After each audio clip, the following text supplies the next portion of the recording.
सुप्रभात मेरे प्यारे बच्चों, आपका मेरे channel study with Mrs Poonam पर आपका स्वागत है। आज हम कक्षा 8 अनिवार्य संस्कृत के 4th चैप्टर विभक्ति नाम प्रयोगः का हिंदी अनुवाद करेंगे। बेटा जैसे जैसे आपको समझ में आता रहे वैसे वैसे लाइक, शेयर, कमेंट और सब्सक्राइब करना ना भूलें। और यदि आप मेरे चैनल पर नए हैं तो प्लीज़ मेरे इस चैनल को सब्सक्राइब करें। चलिए तो बिना देरी किए हम इसे शुरू करते हैं। प्रथमा कुलम शीलम च सत्यम च प्रज्ञा तेजो घर्तिर्बलम गौरवम प्रत्यय स्नेहा दारिद्र्येण विनश्यति। अब इसमें क्या कहा गया है? कुल, शील, सत्य, बुद्धि और बल, गौरव, विश्वास और प्रेम, दारिद्र्येण विनश्यति, दरिद्रता से नष्ट हो जाते हैं। एक बार दोबारा देख लीजिए बच्चों।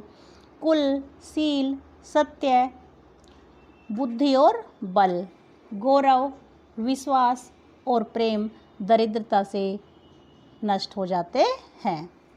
प्रथमा द्वितीय का गुणो भूष्यते रूपम शीलम भूष्यते कुलम सिद्धिर्भूष्यते विद्याम भोगो भूष्यते धनम। अब इसमें क्या कहा गया है? गुणों से रूप की शोभा होती है। गुणों भूष्यते रूपम, गुणों से रूप की शोभा होती है। और शीलम भूष्यते कुलम, और शील से कुल की शोभा होती है। सिद्धिर्भूष्यते विद्याम भोगो, और क्या होता है? सिद्धि से विद्या की शोभा होती है। और भोगो भूष्यते धनम, और भोग से धन की शोभा होती है। एक बार दोबारा देख लीजिए क्या कहा है? गुणों से रूप की शोभा होती है और शील से कुल की शोभा होती है। सिद्धि से विद्या की शोभा होती है और भोगों से धन की शोभा होती है।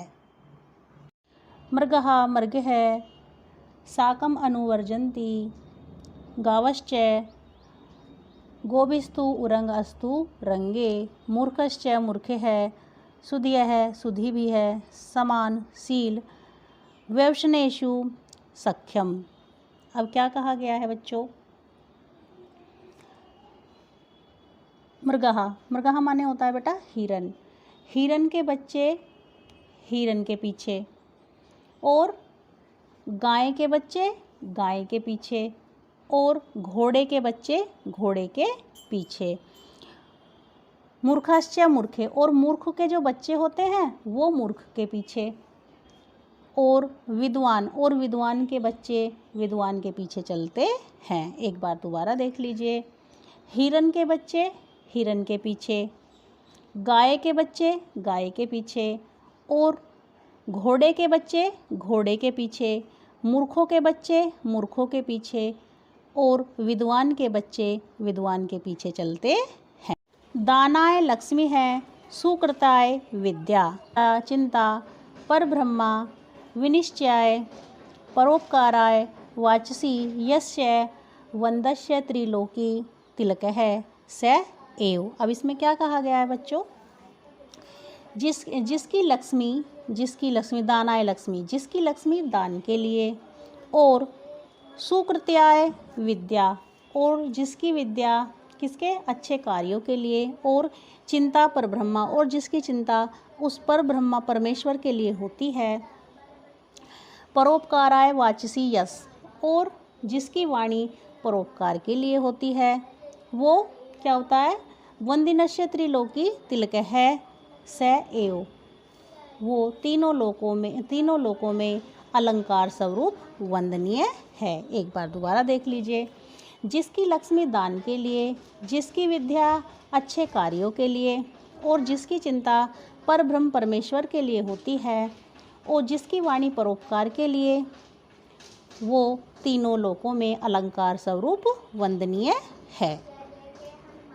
पंचमी प्रथमा विषाद अप्यमृतम ग्राहम अमेध्या अद्य कांचनम। इसमें बेटा क्या कहा गया है? सोने को अपवित्र स्थान से भी ग्रहण कर लेना चाहिए। एक बार दोबारा देख लीजिए। सोने को अपवित्र स्थान से भी ग्रहण कर लेना चाहिए। नीचा आदि उत्तमा विद्या स्त्री रत्नम दुष्कुलाद अपि। अब इसमें क्या कहा गया है, उत्तम विद्या नीच से भी ग्रहण कर लेनी चाहिए और बुरे कुल से भी स्त्री रूपी रतन को ग्रहण कर लेना चाहिए। बेटा दूसरी लाइन में क्या बताया गया है, उत्तम विद्या जो होती है वो नीच से भी ग्रहण कर लेनी चाहिए और बुरे कुल से भी स्त्री रूपी रतन को ग्रहण कर लेना चाहिए।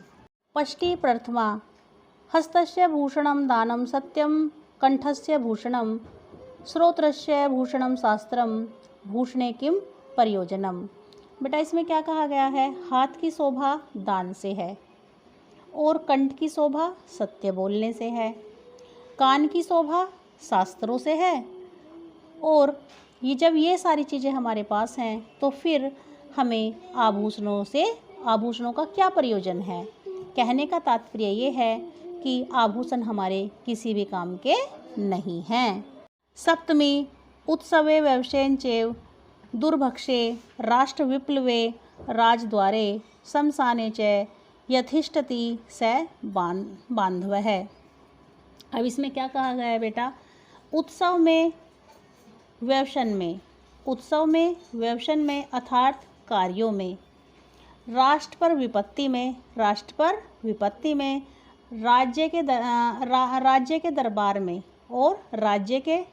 में शमशान में जो साथ देता है वही बंधु होता है। एक बार दोबारा देख लीजिए, उत्सव में व्यवसन में अर्थात कार्य में, राष्ट्र पर विपत्ति में, राज्य के दरबार में, शमशान में जो व्यक्ति साथ देता है वही बंधु होता है। उम्मीद है बच्चों आज का ये चैप्टर आपको पसंद आया होगा। आपको कैसा लगा प्लीज़ कमेंट बॉक्स में ज़रूर लिखें।